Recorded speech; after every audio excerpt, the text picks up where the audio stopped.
We had a good week of practice, a really good week. This is I believe it's our 12th week straight here, and I think this is as good a week as we've had all year. To be honest with you, really like how they've gotten focused on the task at hand, and all three phases we've had good attention to detail. So looking forward to getting back over here in the morning and kind of tying it all together from a meeting standpoint, and I think we leave here about 1:45 heading toward Atlanta. You've played teams that probably have more talent, but is this the most difficult team to prepare for, just from a standpoint of what they bring to the table? Well, they're all difficult to prepare for. I mean, at this level, everybody's got good players and they're good, well coached, good schemes, and it's a different challenge. It's a unique challenge from a schematic standpoint, but they're all tough, and they're all great when you find a way to win one. So, but Georgia Tech, Clemson, I don't know, somebody showed me some stat that 14 out of the last 16 games have been decided by an average of 4.6 points or something like that. I mean, this is always a battle, regardless of what records are and all that kind of stuff. And, this was a team that was, I don't know, got as high as maybe 10 or 11 or 12 in the country just a few weeks ago. So we'll have our hands full. It's about how we play. We've got to play well and just execute our plan and make good adjustments throughout the course of the game. Continue to execute our plan and taking care of the ball and not have shooting penalties and those type of things. Health-wise, how is everybody, including Andre Ellen? Everybody's in good shape. Andre is questionable. I think it'll be a game time decision as far as just how sudden he is and explosive he is in warm-ups on Saturday night. And so I'm very hopeful that he'll be ready to play. We'll start those other guys, and BJ will start for us, and he and Mike will kind of carry the load early, and hopefully things will go well. But again, it's really going to be a game time decision of this type. It's not anything severe or anything like that. It's just one of those things that's just getting better each day, and we just need a little more time. But, we'll just have to wait and see how he is pregame. Am I able to do anything in practice? Limited. He's been limited. But yeah, he's done a few things, but pretty limited. Everybody else okay? Yep. Ellington's only one? Yep. Ellington's only one, other than the guys that have been out, Tony and Spencer Benton. That's it. How's Dwayne been affected by the toe condition? He's same he's been for the last month.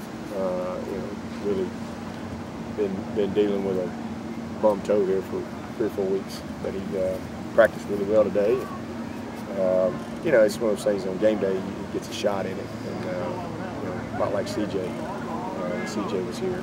CJ played all year with him, and Dwayne's hitting as bad as CJ's was, but he'll be fine. And then he'll have a couple weeks to really kind of get healthy and rested up. But it's just the way it is this time of year. There's a lot of guys. There's a lot of guys that are beat up, banged up, bruises, shoulders, knees, elbows, you name it. And that's the nature of the game. And you've been going 12 straight weeks with collisions every single week. It takes a toll on you. With it, you were saying these games decided 4.6. That kind of tells you one play can make or break the game. Are you comfortable with DJ and Mike? Yeah. In that situation? Yeah, I mean they got to play. And, both of them have played. That's just the way it is.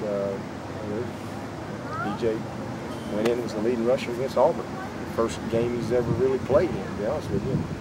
He goes running out there and leads our team in rushing. Responded in a big way. So Mike's had some big moments. Go back up there to Virginia Tech. Well, he sealed the deal. So yeah, I got a lot of confidence in him. They've practiced well, and that's where I get the majority of my confidence. But every game we play, I tell our team is there's 4 or 5 or 6 plays that make the difference, and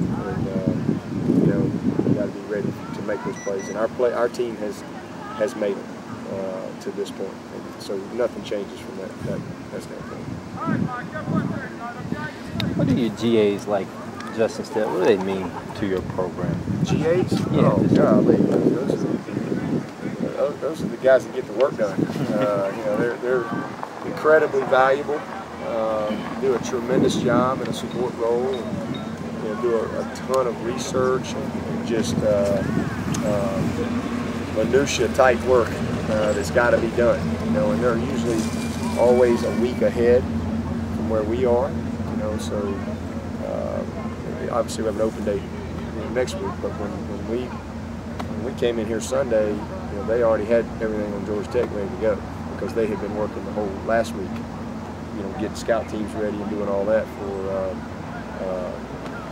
North Carolina, but also preparing to get the staff ready for Georgia Tech on Sunday. So they're just very, very valuable, and it's a win-win. It's a win for us because you have these guys that want to be coaches that are learning the game and do a tremendous amount of work for you.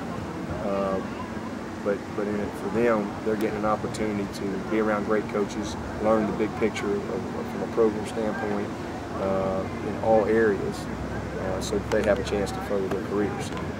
You know, most coaches at this level, probably G8 at some point. I did it for 3 years, and you know, it was probably the hardest 3 years I've ever had. Going to grad school, married, broke. You know, working, you know, incredible hours trying to balance it all, but I learned so much. You know, especially when you're an offensive GA, you're learning you have to coach all the defense, D-line, linebackers, and when you're a defensive GA, you have to coach all the offense to get the teams ready. And so it's a great experience. All set.